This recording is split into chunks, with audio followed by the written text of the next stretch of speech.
Please rise in body or spirit to sing the opening hymn, number 347, Gather the Spirit.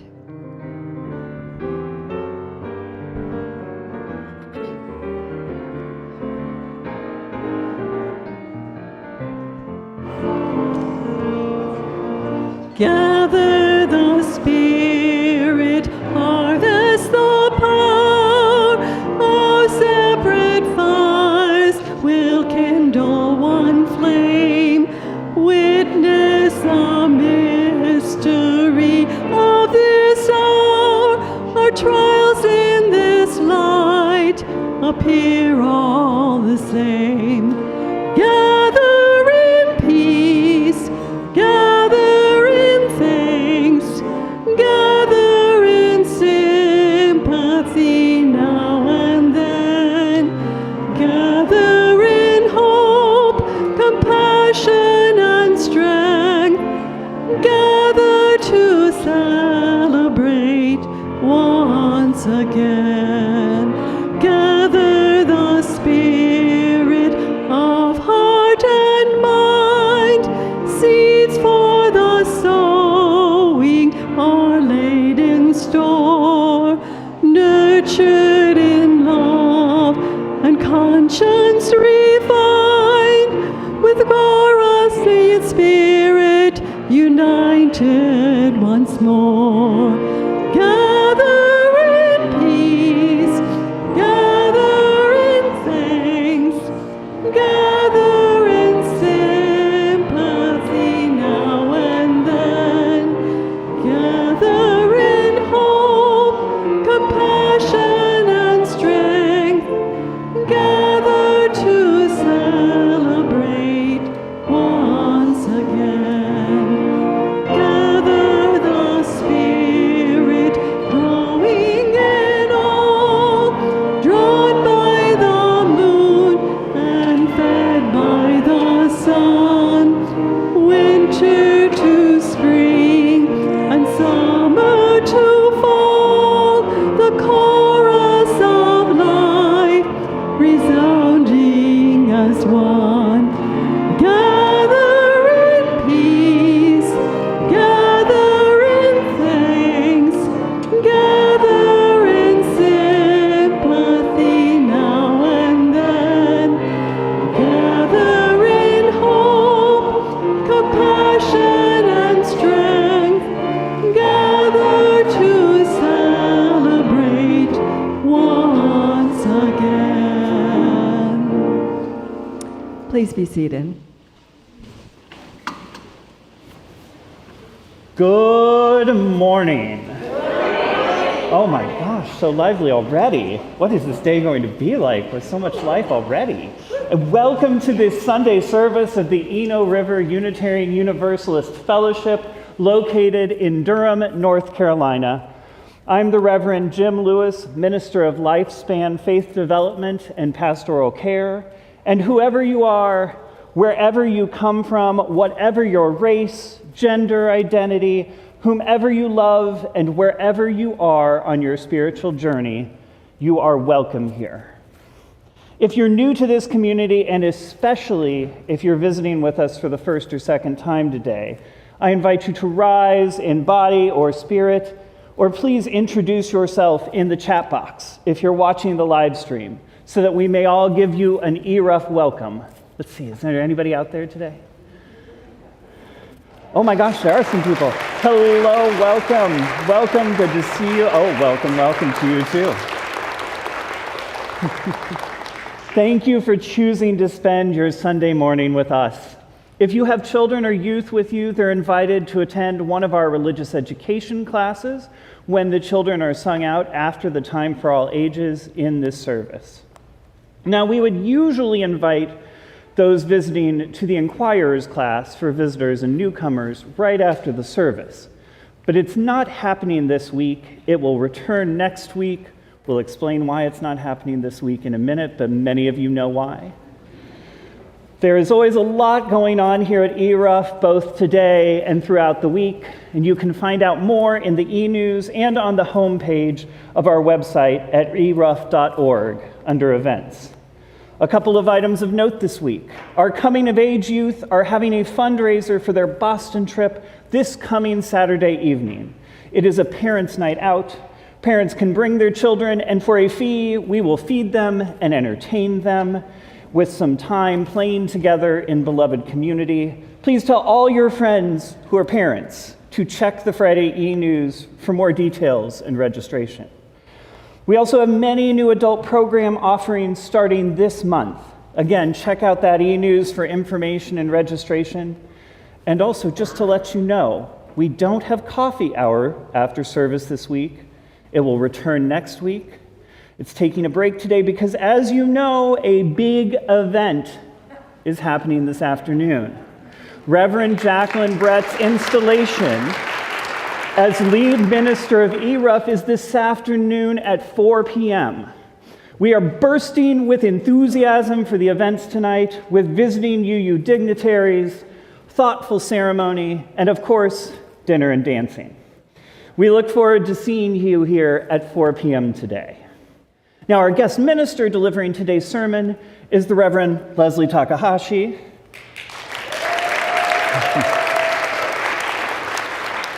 Some of you know, some of you may not, that Reverend Leslie Takahashi found Unitarian Universalism here at ERUUF as a 20-something and is excited to be back. She has served All Souls UU-Durham as well as Charlottesville, Virginia, and Walnut Creek, California. Her leadership positions include chairing the Commission on Institutional Change and her current position as the president of the Unitarian Universalist Ministers Association. And she just happens to be my former internship supervisor. So I am personally happy to get to welcome her here this morning. Today's music is provided by cantor Nancy Powell and pianist Kate Lewis. Today's tech team is Michelle Sager and John Fellheim. Sean Trimble is our sound engineer. Thank you so much for all that all of you are doing to bring worship together this morning. And now would be a good time to turn off or place on worship mode any devices you might have on your person. Now let us center ourselves. Let us begin our worship together.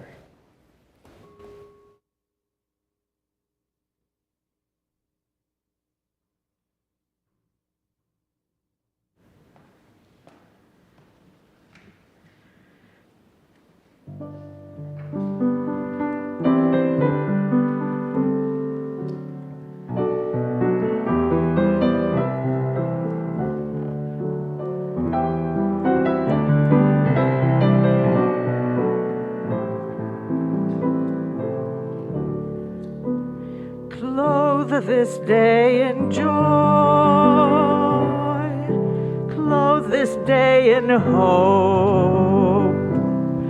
May love's healing wings extend her peace beyond their scope.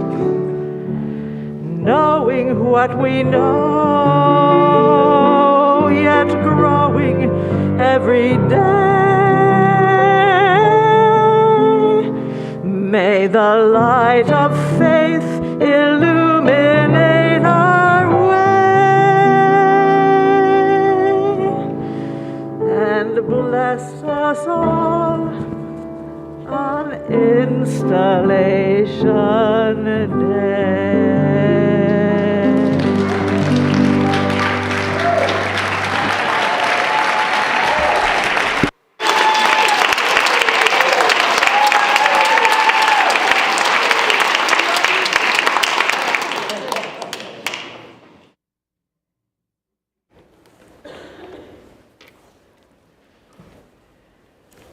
Within everything we know dwells an unknowing.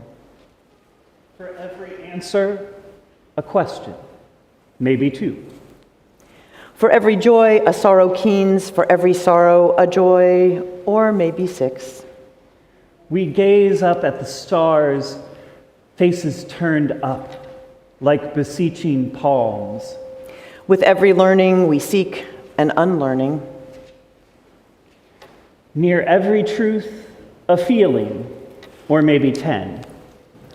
For every denial we sink into recognition, for everything we recognize, a stranger or a crowd. We kneel below the sky, head bowed, as if to receive a blessing, and yet that blessing is within us already. Whatever brings you to this place today, may your heart open to receive the gifts you may find here, and may you offer the gifts of your presence, attention, hard-earned life experience, and the true soul knowledge to those who are here as well. In this time and this space, perhaps we could know ourselves welcomed, affirmed, honored, and respected. We can honor not only for achievements recognized by the wider world, also for the victories of our hearts. And if all that isn't possible, perhaps we can just take a breath and breathe a greater energy into one spark of truth we carry within us and glory in its glow. Come, let us worship together. Please rise in body or spirit, and in your teal hymnal, we're going to sing 1003. This is around, and what we're going to do is sing it one time in unison, and one time is around. The second time when it's around, I'm going to lead these two sections, and we go first, and Reverend Jim will lead these two sections, and they will go second.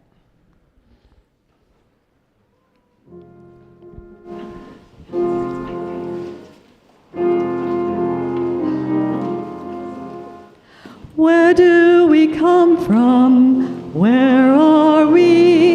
Where are we going? Where do we come from? Where are we? Where are we going? Where do we come from?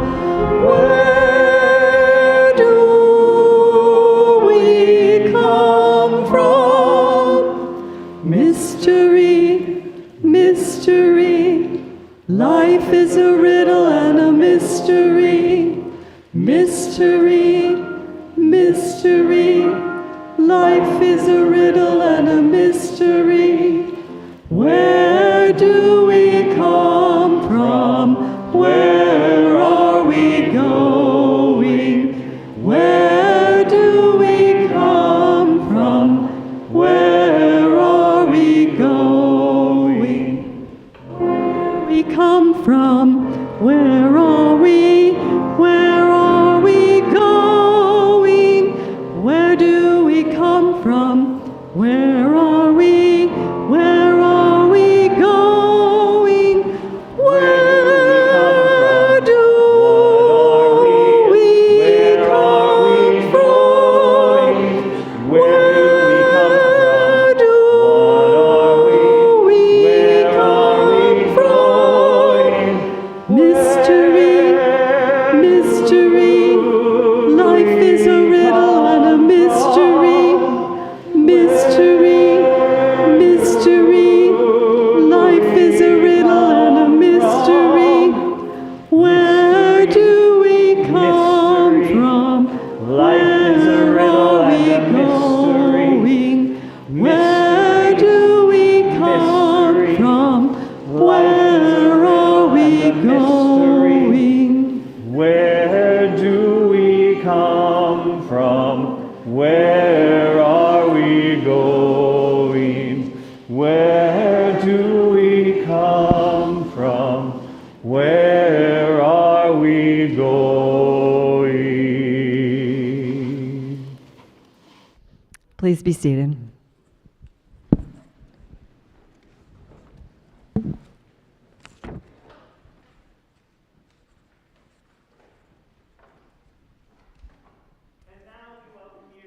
Reach your neighbor and beloved community.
Yes, you already know what's coming. Come on down.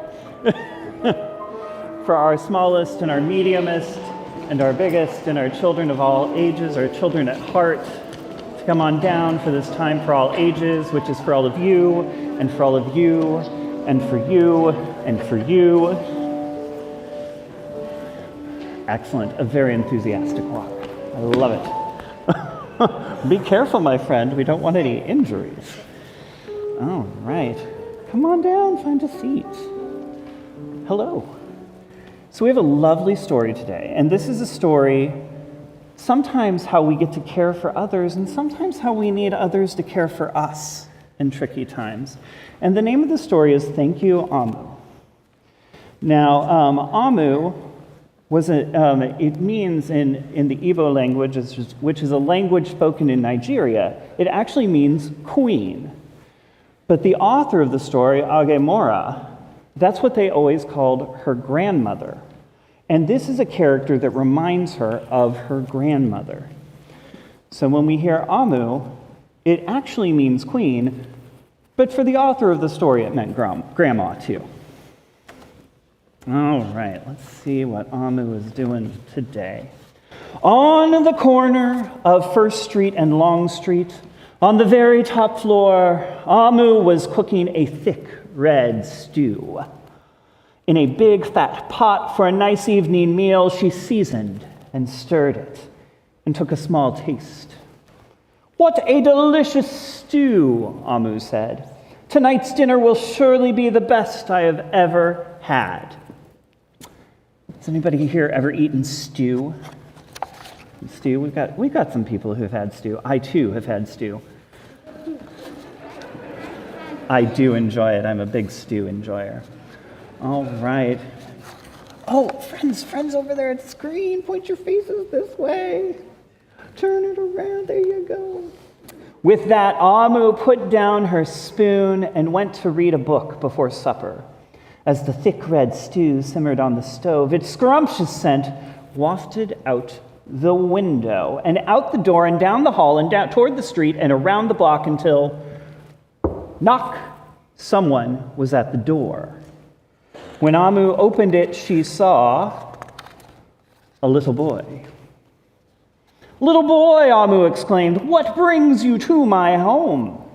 "I was playing with my race car down the hall when I smelled the most delicious smell." The little boy replied, "What is it?" "Thick red stew." Stew," he sighed. "That sure sounds yummy." Honestly, that sounds yummy right now, too, my friends. That sounds yummy. I agree. I'm with you, and you can kind of see the thick red stew right here. Amu thought for a moment. She was saving her stew for dinner, but she had made quite a bit. It would not hurt to share. "Would you like some?" The little boy nodded. And so Amu spooned out some thick red stew from the big fat pot for her nice evening meal. "Thank you, Amu," the little boy said, and went on his way. What do you think is going to happen next? Yeah, somebody else is going to smell it. You might have figured it out, y'all. You might have figured it out. With that, Amu closed the door and went back to her book. As she read, her thick red stew's scrumptious scent wafted out the window and out the door and down the hall and toward the street and around the block until someone was at the door. When Amu popped open the door, this time she saw a police officer. "Miss Police Officer," Amu exclaimed, "what brings you to my home?" "I was on duty down the street when I smelled the most delicious smell," Miss Police Officer replied. "What is it?" "Thick red stew." "Ah, stew," she said, and her mouth watered. "That sounds mighty tasty." I keep getting hungrier as we read this book. Amu thought for a moment there was still enough to share. "Would you like some?" The police officer nodded. Once again, Amu spooned out some thick red stew from the big fat pot for her nice evening meal. What did the police officer say? "Thank you, Amu," the officer said, and went on her way. We're going to be ready for that next thank you, Amu. And so for the second time, Amu closed the door and went back to her book. Sure enough, as she read, her thick red stew's scrumptious scent, what did it do? wafted out the window and out the door and down the hall and toward the street and around the block until knock, knock, knock. Again, someone was at Amu's door. This time when she opened it, she saw a builder. Oh, that's a good idea. But this one happens to be a hot dog vendor. Mr. Hot Dog Vendor, Amu exclaimed, what brings you to my home? I was selling my hot dogs down the block when I smelled the most delicious smell, Mr. Hot Dog Vendor replied. What is it? Thick red stew. Ooh, stew. The vendor licked his lips. That sounds quite delectable. So Amu spooned out some thick red stew from the big fat pot for her nice evening meal. Thank you, Amu, the hot dog vendor said, and went on his way. Throughout her day, people from all across the neighborhood knocked on Amu's door. She fed a shop owner, a cab driver, a doctor, an actor, a lawyer, a dancer, a baker, an artist, a singer, an athlete, a bus driver, a construction worker who said builder. Yes, you knew it. Came up eventually. Even the mayor stopped by. And each time they knocked, Amu shared. She was kind of taking care of everybody, wasn't she? But sometimes what happens? Soon the sky darkened, the streetlights brightened, and it was finally time for dinner. But when Amu opened her big fat pot of thick red stew for her nice evening meal, what was it? It was empty. Woo. Amu sniffled. There goes the best dinner I ever had. Sorry and blue, she sat at the table with her empty pot until knock, knock, knock, knock, knock. Who could that be, Amu wondered. When she opened her door, wait, who do you think she's going to see? Have you read this story before?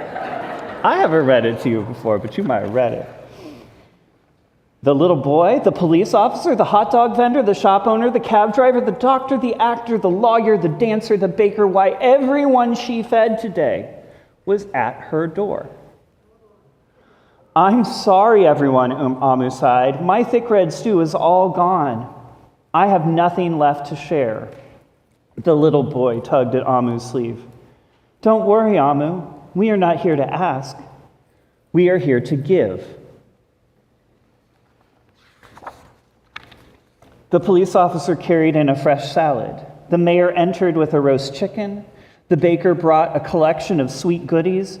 Even the little boy presented Amu with something special in a shiny red envelope. Everyone who had knocked on Amu's door that day squeezed inside her tiny apartment. And together they ate, they danced, and they celebrated. While Amu's big fat pot of thick red stew was empty, her heart was full of happiness and love. That dinner was the best she ever had. Sometimes we give, and sometimes we also have a hard time, and we need people to be there for us too. And in this story, Amu gets to be both. Amu gets to be a person who gives and a person who people give to. And so with the idea of giving in our heads, I ask you to proceed on to continue your RE journey in the care building. Goodbye, see you soon. Go now in peace, go now in peace. May the Spirit surround you.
open. I know my fear will burn away. I know my soul will unfurl its wings. I know this rose will open.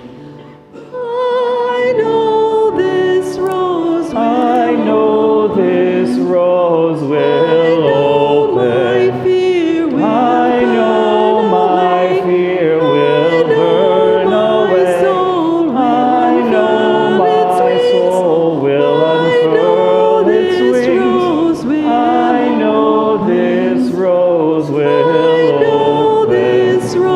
I know this rose will open. I know my fear will burn away. I know my soul will unfurl its wings. I know this rose will open. And this time, please be seated.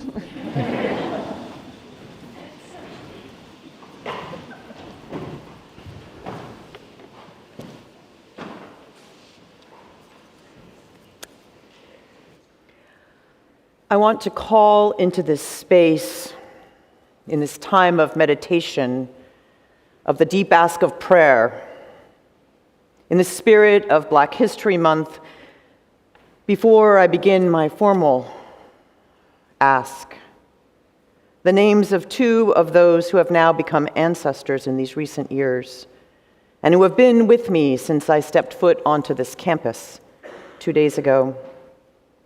The Reverend Chester William McCall, and Alandria Williams, two Black leaders of national import who we lost in recent years. Reverend Chester McCall was brought into Unitarian Universalism to be the minister of All Souls Durham, an intentionally multiracial and anti-oppressive space. And our unofficial hymn, I would say, was "I Know This Rose Will Open." That was sort of our anthem for that community. I was privileged to be part of that in the 1990s, and this congregation helped to found that. And if you don't know that history, please learn it. Wouldn't it be wonderful if there was a commemoration of that somewhere on this campus?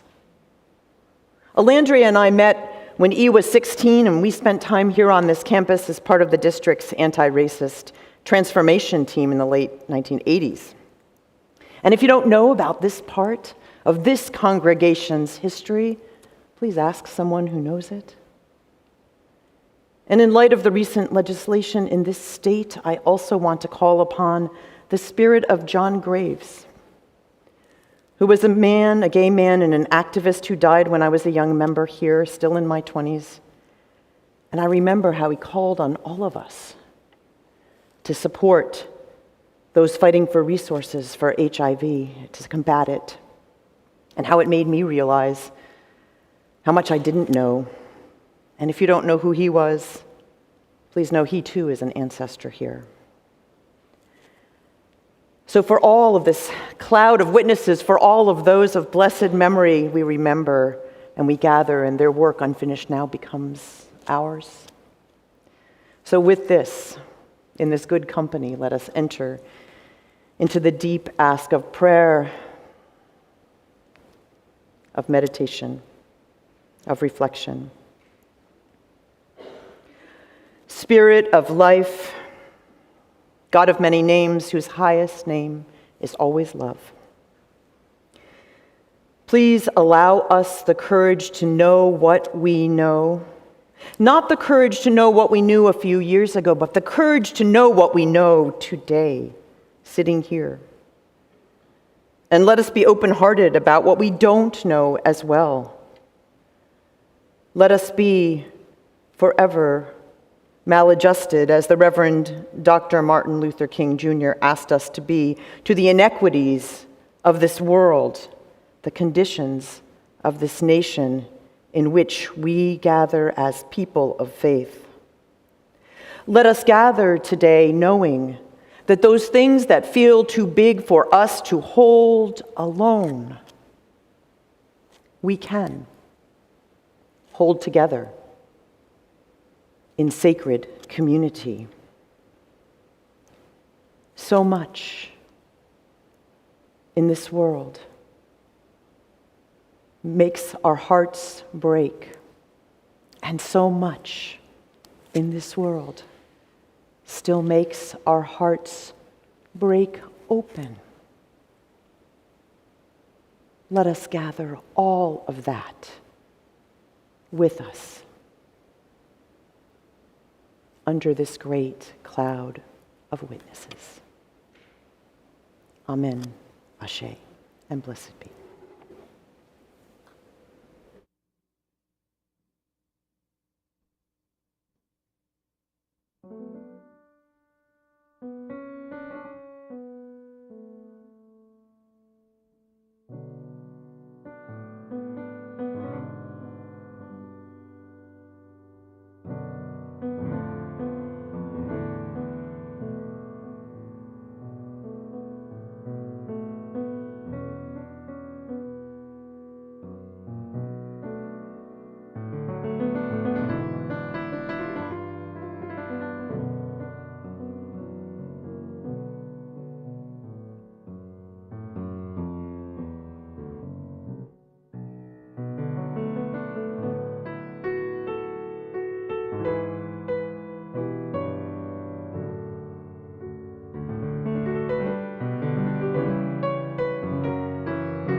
I am so delighted to be here as part of this weekend of celebrating the Reverend Jacqueline Brett and this congregation's historic installation ceremony this afternoon. And I have to say, I'm really glad to be back here where if a random y'all slips into my, parlance up here, you'll forgive me. I will try to keep from using the "yous guys" from my misspent New Jersey childhood. However, just apologize in advance for that as well. It was wonderful on Friday night, when I was still a bit jet-lagged, to attend the Poetry Slam event over in the Fellowship Hall, which I think I will always think of as the Great Hall. That's what it used to be called at one point. It was wonderful and invigorating, and it was also a little sobering because I had what in my family of origin we call a willow tree experience. You see, when my sister and I were young children in Amherst, Massachusetts, our yard had a swing set and a willow tree. And when I went back to visit decades later, my sister Ann asked me to go by and take a picture of the giant willow tree that she remembered. Well, the tree was there, but it actually wasn't that big from my adult perspective. I sent it to her and she said, "Wow, it's so little, and I remember it as so huge." Well, the hall seems so much smaller than I remember it, for it's monumental in my mind.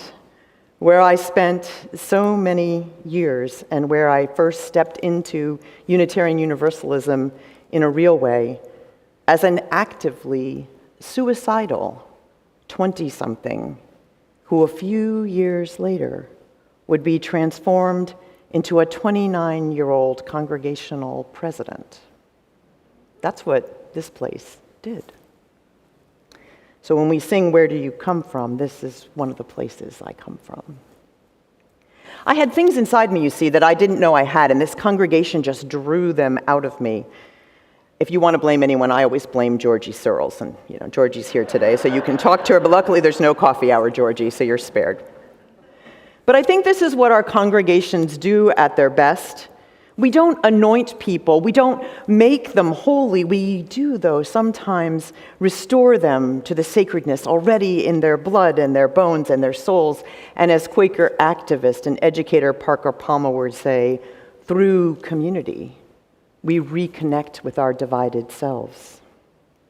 Now, times like these years we have just been through, need that kind of repair.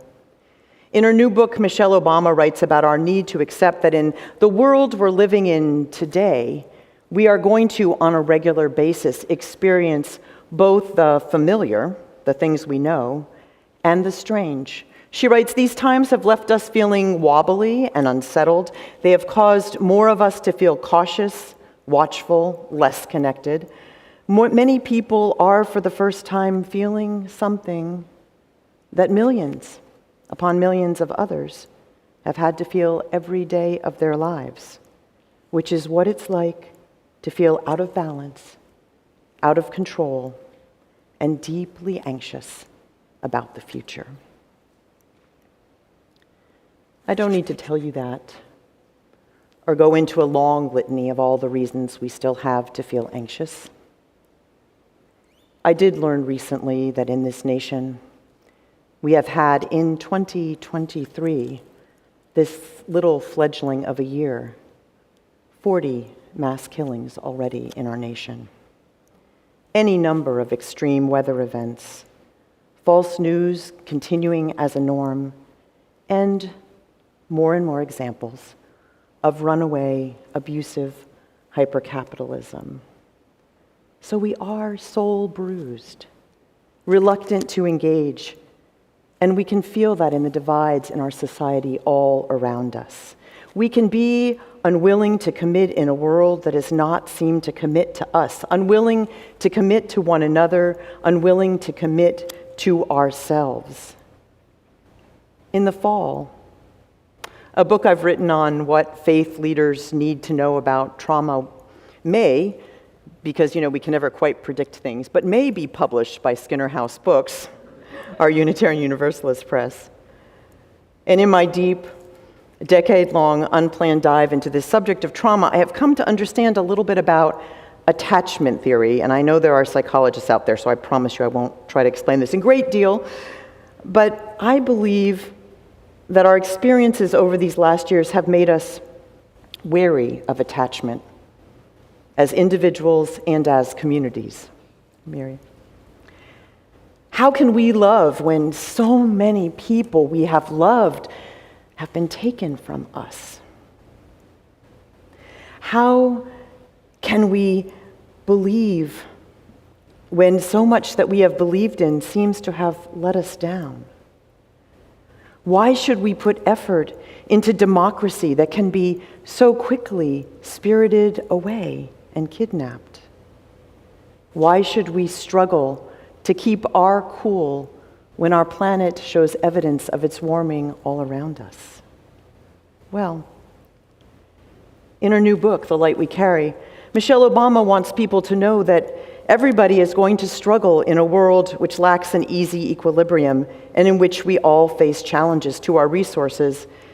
And some people have been struggling for all their lives. And they are still here, and they are still engaging, and they are still finding joy. To one teenager who wrote her, she says, "Here's what I want to say to anyone, young or otherwise, who's trying to find their sense of purpose inside of all that's big and fierce and urgent in this world. Yes, that is exactly right. when you want to make a difference, when you want to change the world, your own mental health will sometimes get in the way. This is Michelle Obama. So many of us have suffered spiritual, emotional, physical challenges during the last 3 years, not just those directly affected by COVID, but those who've been medically impacted because of the inaccessibility of healthcare or our fears about accessing it. Some of us are paralyzed by fear, some by grief, because we have lost so many who were part of the structure of our world. Because many of us have lost parts of our own health, and because our communities have lost much of their vitality. Volunteerism in this country has taken a nosedive over these years. Engagement is at an all-time low, with only about half of us now volunteering at all throughout our nation. And many of us are trying very hard not to think about what's happening around us, our only exposure to the news being that which flashes through our feeds on Facebook or TikTok. We don't want to know about the world and how it works. You seem, as Michelle Obama hints, more of us know things now than some of us have had to know for a very long time about how to live in an unfair and often unjust, unpredictable world, and many of us are trying to make the choice not to know that stuff. Which brings us to Sankofa. Now, Stockton University's website includes this definition. It's actually one of my favorite, though I've heard many over the years, of this word. And it's part of their description on their website as part of their Men of Color retention strategy. It's a Twi word from Ghana that loosely translates to go back and get it. Its literal translation comes from the Akan proverb meaning, it is not taboo to go back for what you forgot or left behind. Aren't those wonderful words? It is not taboo to go back for what you forgot or left behind. Sankofa is a phrase that encourages learning from the past to inform the future, reaching back to move forward, and lifting as we climb. This is an idea I learned here as a young adult, being mentored by elders of color from around our district, Black elders who are willing to welcome a multiracial kid who knew the unfairness and had no words to express it. In these times, I find myself a lot turning back towards people I had learned from in those first years as a Unitarian Universalist, in that smaller than I remember it, but always great in my mind, hall across the way. The great Buddhist teacher, Thich Nhat Hanh, and the Quaker activist, Parker Palmer, were oft quoted in sermons over there, which I sat listening to as if my life depended on it, because honestly, it truly did in those days. Thich Nhat Hanh, known for his gentle teaching, which he conceived to help his young peers in Vietnam facing the destruction of all they know, died a year ago last Sunday. And he wrote, "The past is gone, the future is not yet here, and if we do not go back to ourselves in the present moment, we cannot be in touch with life." And Parker Palmer, who chronicled his own journey through crippling depression, wrote these words in 2004, "Here we are, between the departed past and the unknown future, and we are all in odd states of fear and choice." Both of these great teachers knew this despairing breach that many of us are walking before right now, this gap between possibility and reality, as Parker names it. Many people tell me that after these hard years, when I call them to do something or lead something or be part of something, that they do not think they have the stamina to re-engage with anything hard right now. And yet, to not know what we know now, and to not know it through our whole being, may be a much harder path, my friends. Michelle Obama writes, "Our hurts become our fears, and our fears become our limits. For many of us, this can be a heavy inheritance carried by generations. It's a lot to try to push back against. What if we stopped using our energy to push back and instead began to welcome back in. Because of fact, or because of politics, or some both and mix of both, we will be declaring an end to this pandemic time as a nation in May. In California, because we always have to do things a little earlier, we're going to do it like next week. Because of politics and with the paucity of facts, we'll be entering a new political cycle. Our economy is grinding up and spitting out many, especially those younger folks who face fewer good choices than many of us had. And now might be the time to ask ourselves some questions in the neighborhood of what we do actually know, even if we're not quite ready to admit all of it. Did we survive a global pandemic just to have meals with friends when many do not have meals or shelter?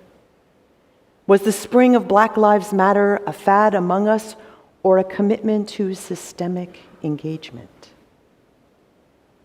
How will we offer sanctuary to our transgender kin, and how specifically are we prepared to widen the circle of concern to allow those among us who already know how to keep on going without a clear path before them to have shelter? Those who are Black, Indigenous, people of color, lesbian, gay, bisexual, transgender, queer, or questioning, poor in a society that still sees wealth as some kind of moral statement.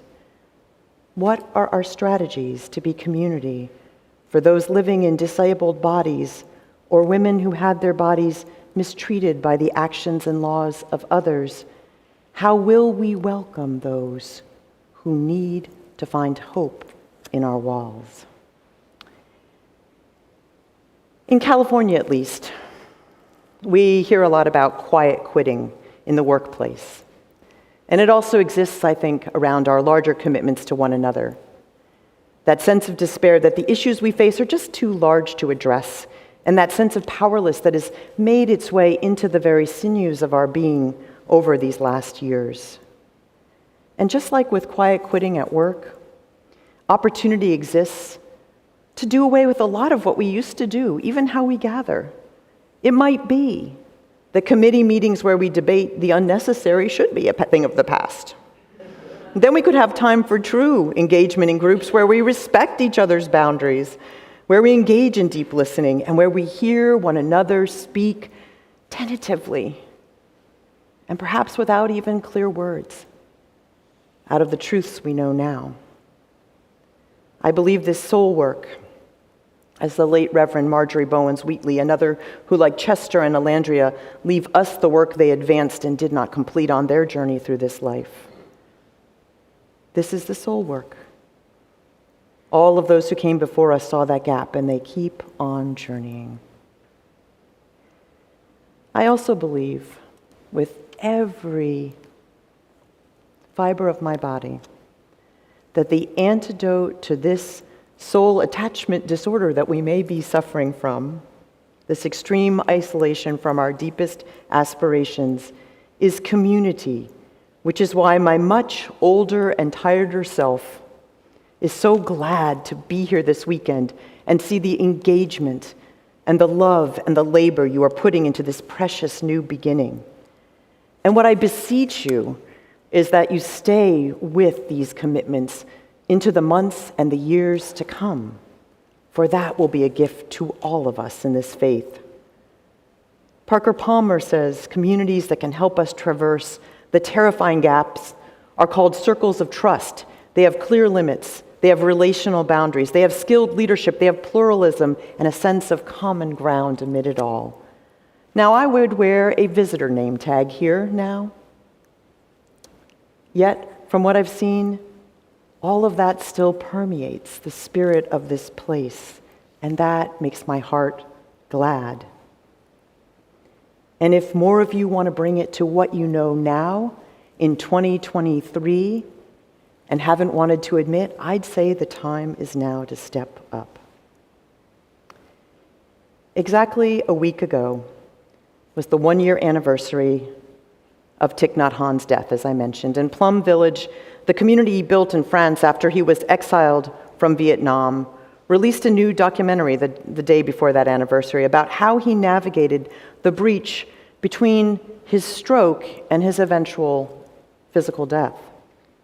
By continuing to dwell among the people of Plum Village until just the years before he died, and in his root temple community in Vietnam afterward, where he was allowed to spend his last years, he very carefully prepared people for the reality of the change by helping them engage with the reality of what was.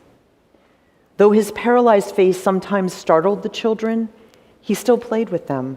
And though he could not speak after that stroke in 2014, his students revered the teachings he offered through a slight gesture or a signal. An all-night sitting meditation following his cremation, and the silence was what many of his students called his last Dharma talk. He was demonstrating through all these years how to live in what he once called a serene encounter with reality, not denying it, still savoring the enjoyments of life. And many who have lived on the margins of our society know how important it is to be able to embrace both joy and pain, both sorrow and love, both tears and laughter.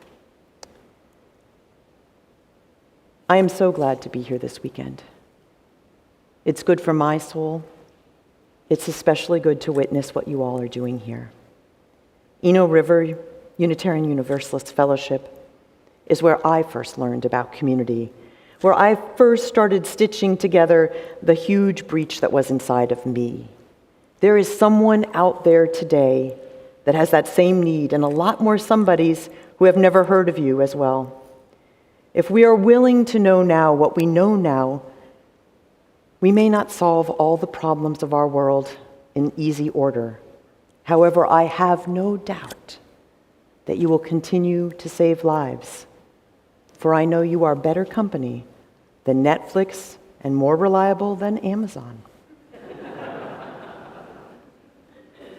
Dietrich Bonhoeffer, who also lived in a time of dangerous political extremism, said, "Let the person who cannot be alone be wary of community, and let the person who cannot be in community be wary of being alone." If we allow ourselves to know now what we know now, we can once again be the communities that step into that breach, this time with a new array of leadership.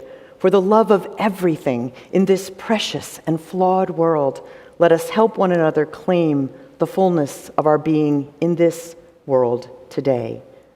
Let us recommit to being who we are in the light of all who have gone before us, who have sacrificed so much, our cloud of witnesses, so that we might be here today. They remind us that tag, it's our turn to step into the breach. Know what you know, they say.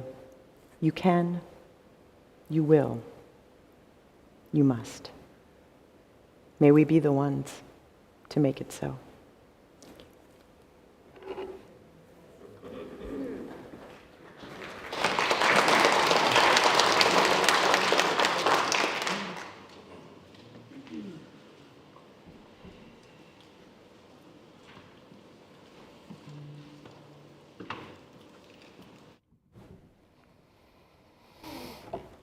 We weave the fabric of beloved community when we draw our circle ever wider and commit ourselves to offering what we can through our time, through our talent, through our treasure, as we cultivate hearts of generosity toward the fulfillment and the upliftment of our mission, vision, and our work in the world.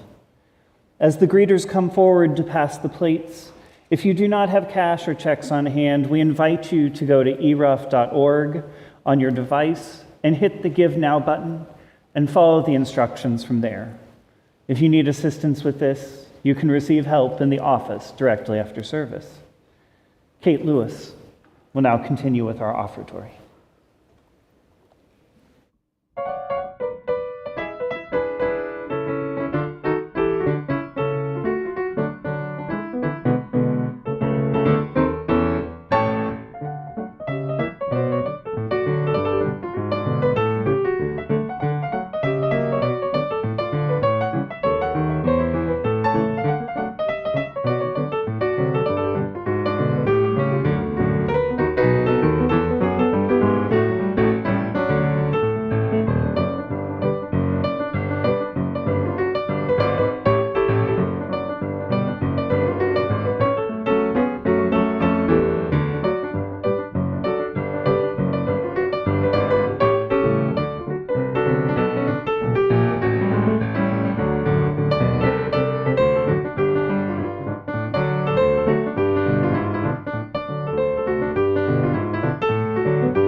Thank you, Kate, and thank all of you for the love, time, and contributions you bring to this community. We give thanks today for you being here and for you being part of this ERUUF community. Please join us in the closing hymn. It is number 1018, Come and Go With Me, in the teal hymnal. And please rise in body or spirit.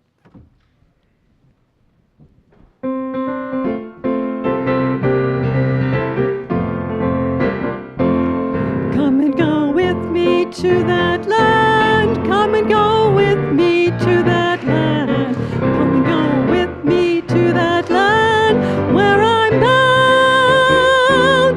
Come and go with me to that land. Come and go with me to that land. Come and go with me to that land where I'm bound. There'll be freedom in that land. There'll be freedom in that land. There'll be freedom in that land where I'm bound. There'll be freedom in that land. There'll be freedom in that land. There'll be freedom in that land where I'm bound. There'll be justice in that land. There'll be justice in that land. There'll be justice in that land where I'm bound. There'll be justice in that land. There'll be justice in that land. There'll be justice in that land where I'm bound. There'll be singing in that land. There'll be singing in that land. There'll be singing in that land where I'm bound. There'll be singing in that land. There'll be singing in that land. There'll be singing in that land where I'm bound. To that land, come and go with me to that land. Come and go with me to that land where I'm bound. Come and go with me to that land. Come and go with me to that land. Come and go with me to that land where I'm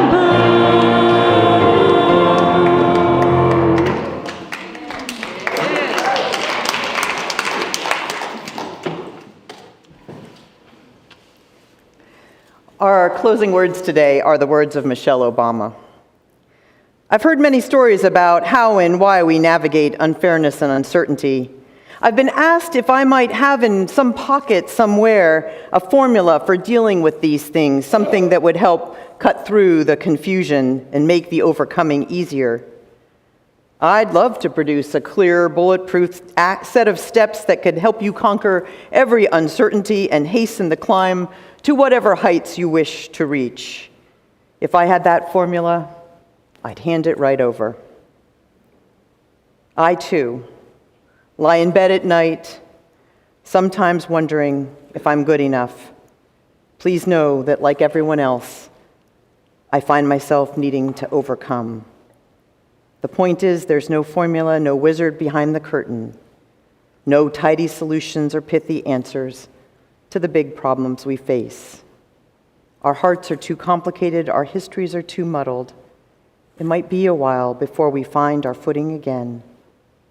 The losses will reverberate for years to come, and we will find our way in this world, both beautiful and broken. Let us go in peace.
Universalist.